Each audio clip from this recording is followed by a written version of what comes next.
The nights in Kerala are not always gentle. When the monsoon winds fade and the backwaters lie still under the gaze of a moon swollen with secrets, a different kind of tide begins to stir. In the fishing village of Aleppi, they speak in hushed tones of a widow, a woman who once walked these banks, lantern in hand, searching, always searching. Some say she is still there. Others say she is no longer a woman at all. Her name has long been forgotten by the living, but the light she carries has not. It is said if you see a single lantern's glow drifting through the mangroves at night, do not follow it, for it may guide you home, or it may guide you to the place where no dawn ever comes. And yet, fishermen, travelers, and wanderers still claim to hear the faint sound of her anklets in the mist. They feel the strange warmth of her lantern, moments before the world turns cold. This is her story, a tale of love, betrayal, and the punishment that comes when the living forget their debts to the dead. The widow's lantern of Kerala, the villagers of Velamala had grown used to the sound, a faint clink, clink, as if metal brushed against metal, echoing through the mist-soaked air long after midnight. It was said, if you heard that sound, you must not look outside your window, not even a glance. Because if you did, the widow would see you. And once she saw you, her lantern's light would follow you forever. They told stories whispered over smoky oil lamps about men who vanished into the backwaters, about fishermen whose boats drifted ashore at dawn, empty, their nets torn as if by unseen hands, about travelers found lying beside the narrow paths, their eyes open, yet fixed on something no living soul could see. But there was another side to her story, a quieter truth known only to the oldest women of the village. They remembered a time when the widow's lantern had saved lives, kiting lost children home, leading a wounded man to safety, even warning a farmer of a snake coiled in his path.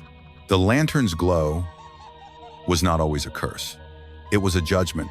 It burned bright for those in need, and burned fierce for those who carried darkness in their hearts.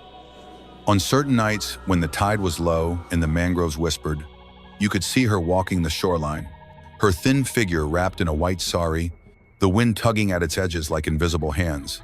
The lantern swayed gently from her grip, casting light that seemed too steady, too alive, to belong to this world. And then, there was the night Arun made the mistake of following her. The glow in the coconut grove. The monsoon clouds had gathered thick over Kerala that evening, swallowing the last traces of twilight. The air felt heavy, swollen with the promise of rain. In the distance, the Arabian Sea roared against the shore, but here, in the small fishing village of Kemapilli, another sound seemed to creep between the wind's howls. It was a low hum, almost like a lullaby, but tinged with sorrow. Ravi, a young fisherman known for his recklessness, trudged home after a long day. His clothes were still wet with seawater, his bare feet caked with the damp sand of the beach.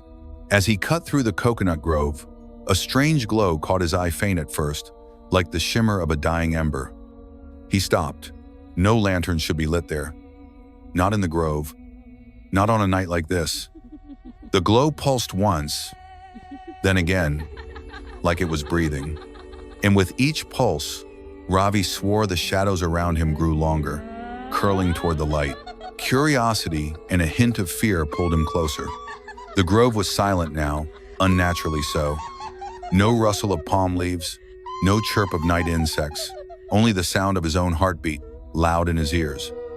Then he saw her, a figure in a white sari, edges frayed like torn paper, standing perfectly still between two leaning palms. Her hair hung wet over her shoulders, glistening in the faint light. In her hand, a brass lantern, its flame trembling as if afraid of itself. Her head tilted slightly, eyes fixed on him, though he couldn't see her pupils, only the dark hollows where they should have been. The lullaby returned, flowing from her lips without her mouth moving. Ravi's breath caught. He knew the tale every child in Kemapilli did. The widow's lantern was said to appear to those who had wronged someone or were about to. It could lead you home or lead you somewhere you'd never return from.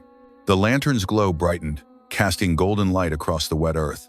A path appeared narrow, winding as if the ground itself had shaped it for his feet alone. Her voice, or was it the wind, whispered, "Follow and be spared." Ravi took a step forward, then another. The grove seemed to stretch, the palms bending inward, trapping him in a tunnel of shadow and light. Each time the lantern swayed, he felt an invisible pull in his chest, a strange mixture of comfort and dread.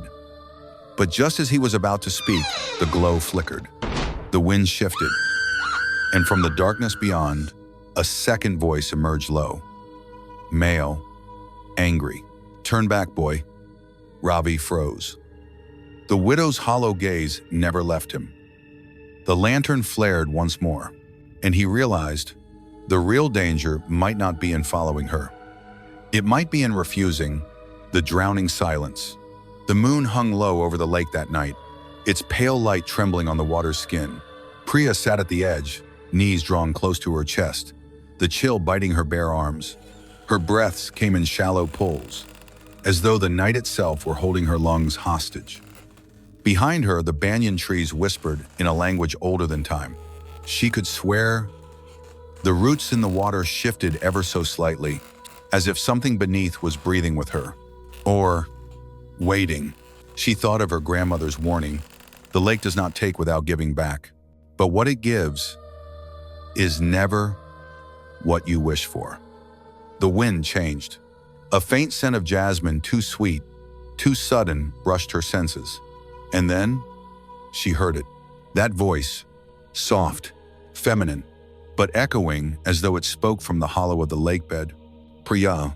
The name stretched, bending in the air, pulling her attention toward the black water. She leaned forward without meaning to, her hands resting on the damp stones. The lake's surface rippled, though there was no wind now. In those tiny waves, she saw a face, not her own.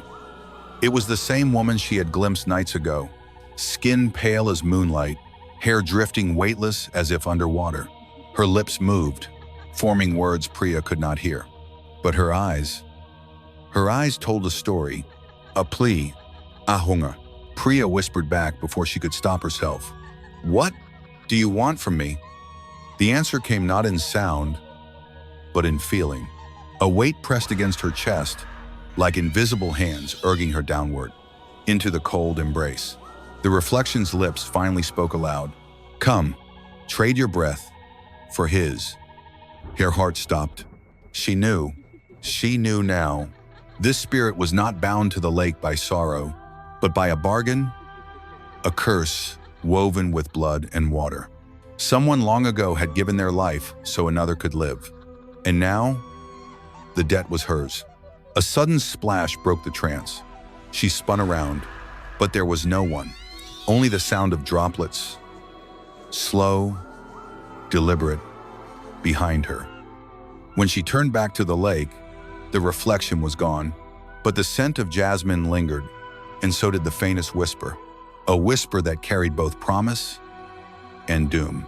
Before the full moon wanes, choose.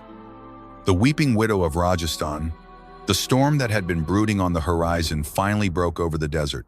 Rain, rare and fierce, came slashing down in silver sheets, turning the sandy paths into dark, glistening rivers.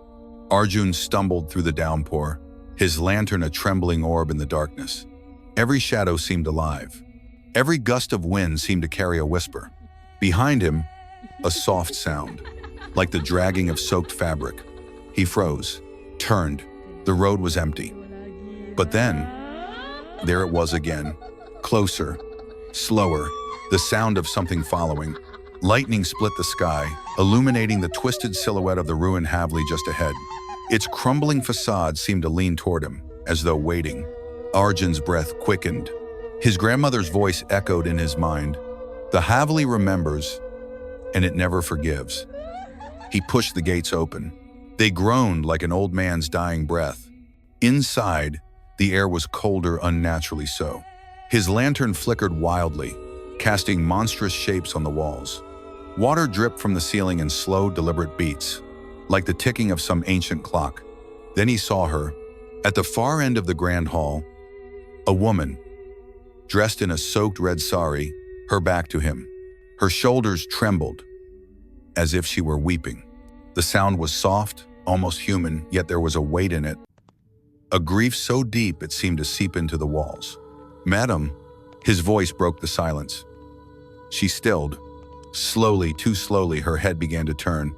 Not her body, just her head, until her face was visible, and Arjun wished he had never looked. Her eyes were hollow, dark pools that swallowed the light. Water streamed from them, not tears, but endless rivulets, as if her very soul was leaking away. Her lips moved, but the words were drowned beneath the roar of the storm outside. The next moment, the lantern went out, and the darkness took him. The whisper beneath the roots, the rain, stopped, as if some invisible hand had pressed pause on the world. No droplets, no wind, not even the chorus of frogs that had filled the air a moment ago. Arjun stood frozen at the foot of the banyan. Every instinct screamed at him to leave, but something else, something older than fear, pulled him forward. The air smelled of damp earth and rotting flowers. The gnarled roots twisted like veins, disappearing into the dark soil. From somewhere deep within, a whisper rose. It wasn't sound, not in the way the human ear knows sound. It was a thought, not his own. "You've come," just like he did. Arjun's breath hitched. "Who?" His voice cracked. "The one who broke the promise? The one who fed me lies." Lightning split the sky, but the banyan cast no shadow. Arjun's mind flashed back to the diary's final words, written in frantic, broken lines. "Roots remember. Blood feeds. Depth never dies." The whisper came again, sharper this time. "He took from me, so I took from him. And from all who carry his name." Arjun's stomach twisted. The curse, it wasn't random. It was a chain, and he was bound to it by blood. The ground beneath him trembled. The banyan's roots shifted, moved. A thick, wet sound, like flesh tearing. Something pale pushed up from the earth. A hand, not bone, not soil-stained, but fresh. As if it had just stopped breathing, the fingers curled toward him, inviting, accusing. "You will water me too." Arjun stumbled back, his heel catching on a root. The banyan groaned a sound so deep it rattled his ribs. Everywhere around him, the night thickened, folding in on itself, until the only thing that existed was the tree and him. The rain began again, in a single, violent sheet, pounding the earth like a drum of war. But the hand didn't vanish. It kept rising. Wrist, forearm, shoulder, until the face emerged. Eyes open, mouth moving, whispering the same word over and over. "Repay, repay, repay." The threads of Karma tightened. The air grew heavier with every passing night.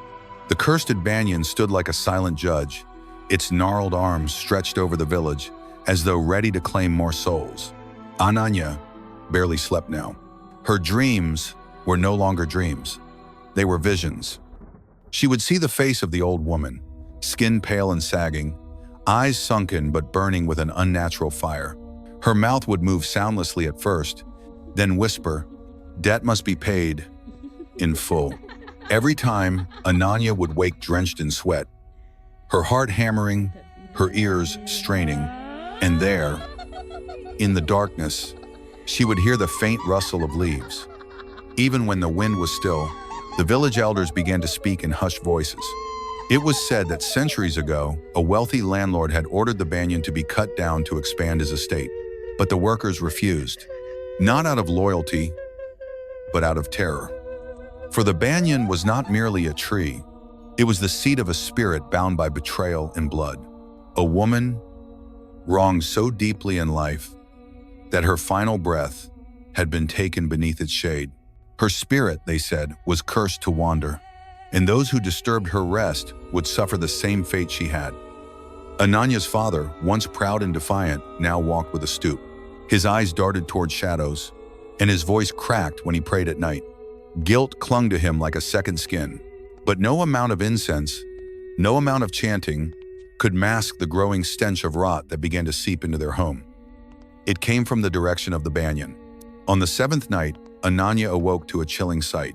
Her younger brother stood barefoot at the edge of their courtyard, eyes glassy, arms hanging limp.